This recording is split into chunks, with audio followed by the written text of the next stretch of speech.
Čau, já jsem Gamey a vítám vás u mého survivalu z Minecraftu. Takže se do toho hnedka pustíme. Série bude vycházet pravidelně, pokud se vám tato série bude líbit. Budu moc rád, když dáte odběr, moc mě to podpoří a budu tvořit lepší a lepší videa. Tak, jdeme na to. Nejdřív bych si asi vykraftil nějakou postel, aby jsme mohli trochu začít hrát něco.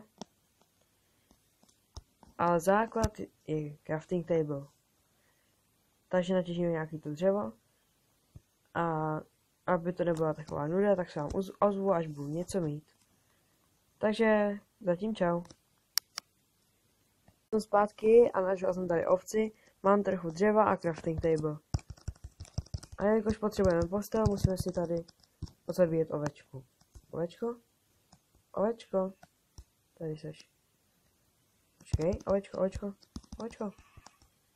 Tak, mimochodem, kdybyste náhodou nevěděli, i ze šedých vln se dá vyrábět postel.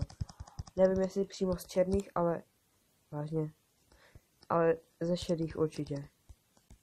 Tak, nějaký to maso. Super. A tam to vypadá výborně.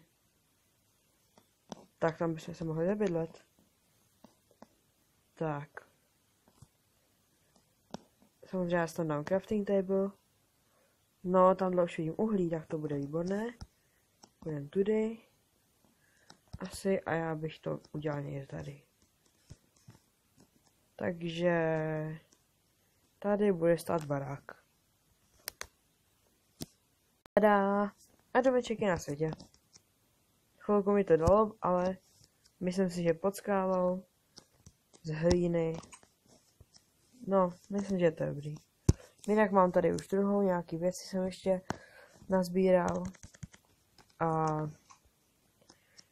myslím si, že do tohoto dílu by to mohlo stačit. V příštím dílu se podíváme na rozšíření našeho baráčku, na farmu a možná i na první zabíjení monster.